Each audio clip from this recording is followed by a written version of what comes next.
Hello, this is Naomi Richard. I'm here to introduce our speaker, the Honorable Wilhelmina Delco. She was born in 1929. Dr. Delco grew up on the south side of Chicago in the projects. Her parents were hard workers with 3 girls and 2 boys. All 5 went to college. Dr. Delco attended Fisk University in Nashville. She holds a Bachelor of Arts degree in sociology and minored in economics and business administration. While at Fisk, she met the love of her life, who surprised us and who is in the room today, Dr. Exalton Delco, a Houston, Texas native. They were married in 1952, and later in 1957, he began his doctoral program at the University of Texas, Austin. He remains the first and only African American to graduate with a PhD in zoology from UT. I'm gonna let that sink in. With the couple moving to Austin with small children, our speaker observed injustices in the school system. She decided to take action by becoming a part of the school's PTA, and later she was elected to the Austin Independent School Board of Trustees in 1968, just days after the demise of the slaying of Dr. Martin Luther King Jr. Dr. Delco was the first African American elected to public office in Austin. She was on the founding Board of Trustees for the Austin Community College and served as board secretary from 73 to 74. Following her work with the community college, Dr. Delco decided to make her mark as a statewide policymaker.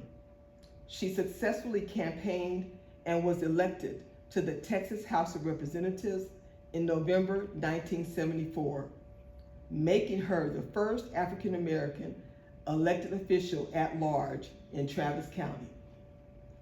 By 1979, she was appointed to the prestigious House Higher Education Committee, where she served until 1999, when she was then appointed Speaker Pro Tem, the second highest position in the Texas House.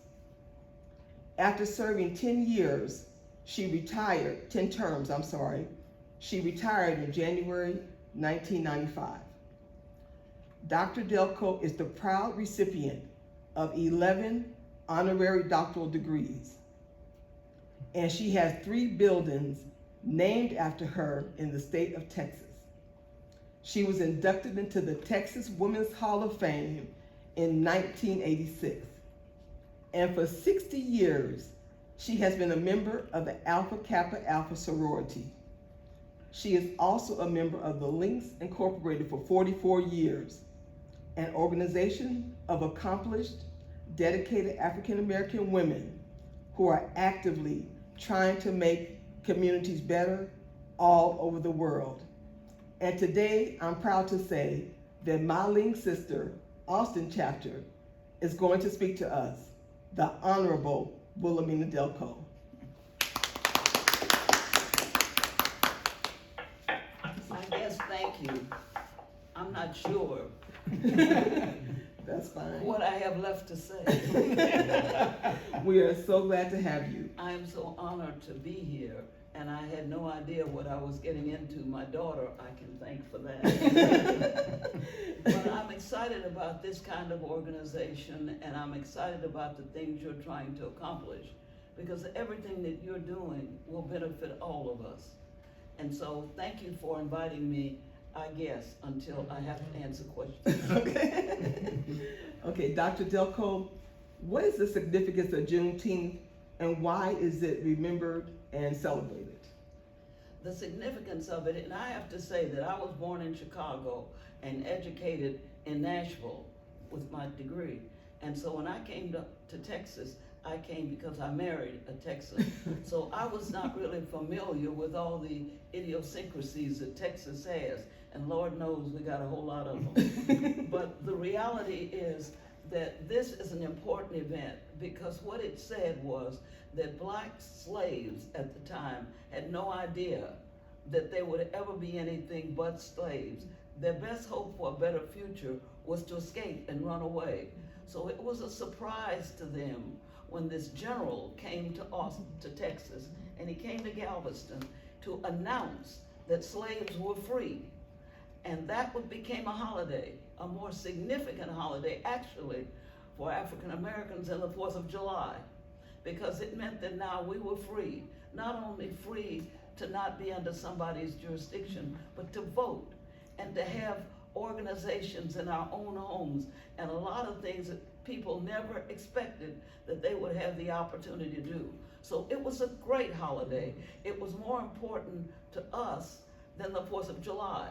It meant that we now were full-fledged citizens. We could vote, we could run, we could go to schools, we could establish schools, and so it became a significant, I guess, leadership in participation of human and civic services.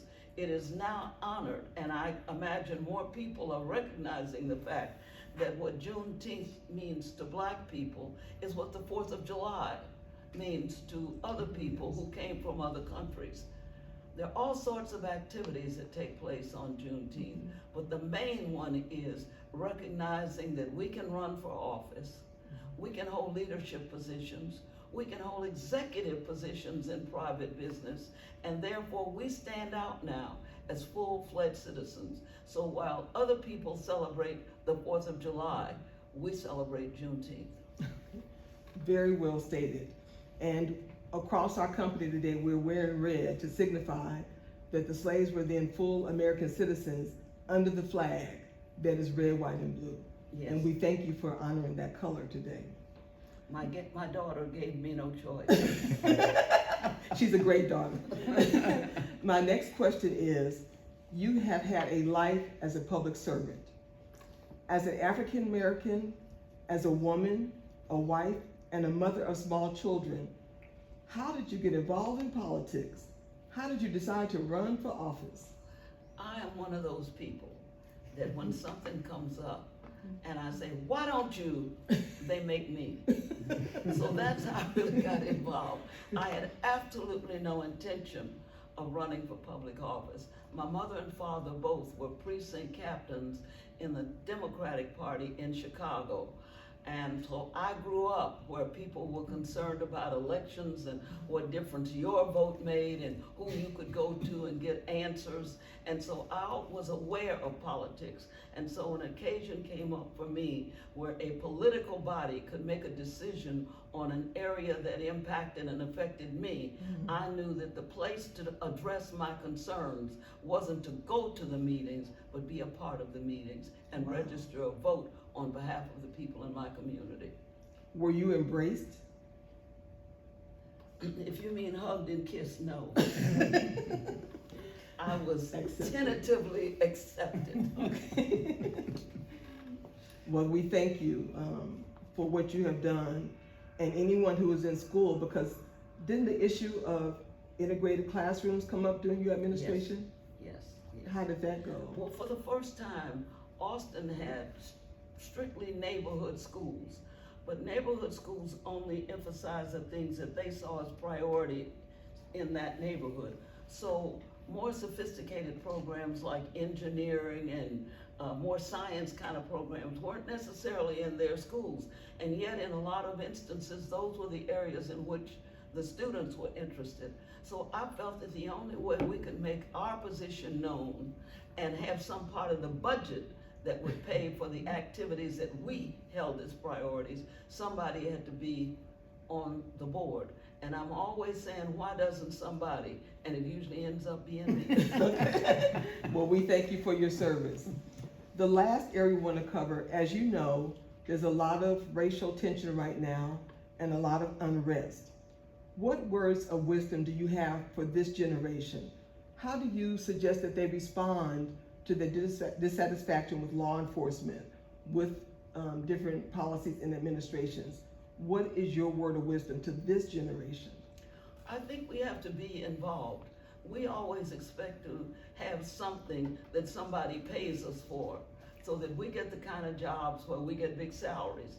I think it's important for us to understand that we ought to be involved in those areas where decisions are made, which is identified broadly as politics. It says that if the school board is deciding something you don't like, run for the school board, run for the city council, run for the state legislature, run for the United States Congress. And I don't know what your political party preferences are, but they're almost irrelevant, because what you do when you go in that party is make, whichever one it is, you make a difference in the philosophy of that party. Because anytime you're voting, your vote counts, and people in the community who see the public acknowledgement of the votes will ask their representative, well, if she voted for that, why did you vote it no? Why did you vote no? And so your participation, your presence, your voice back to the community about what those organizations are doing really impact the way that office is run. In a lot of instances, the members of Congress turn around and look to see what that black representative from their district is doing, because when they go home, they're gonna say, if Ms. Jones voted for that, that was good for us, why didn't you vote with her? So it makes it important for not only what you say, but the impact of your presence has on other members. Excellent. We thank you so much. We're gonna now have our office manager greet you.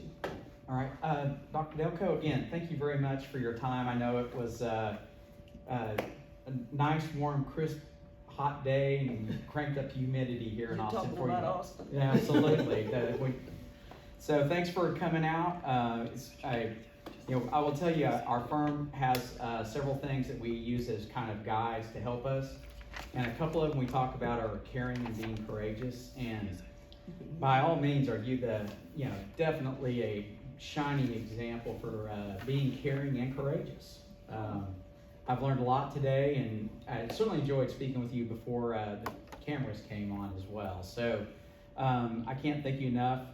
You're certainly a great person to have in our community, and has done a fantastic thing for Austin and Texas, and especially the public schools as well. So that's helps our future, which is what a big part of this organization is too, is just the future and the children and education. So thank you again.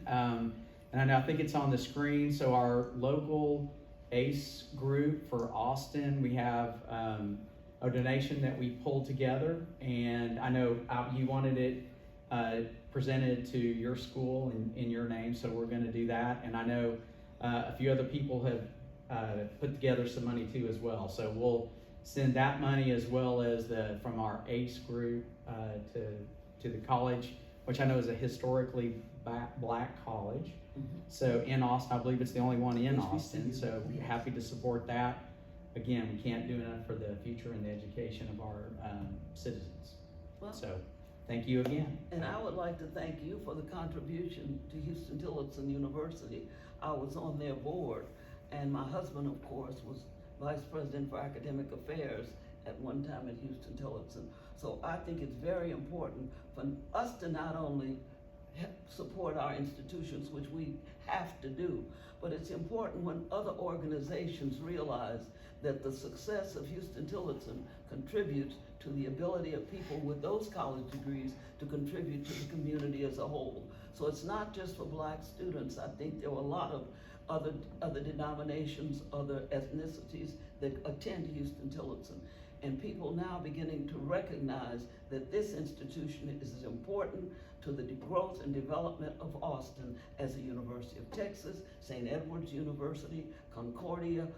Austin is well known for higher education, but we have a strong role in that, and you have contributed with this check to the success and the ability of that institution to make a difference in the lives of their students. Thank you very much. Yes, ma'am. Thank you.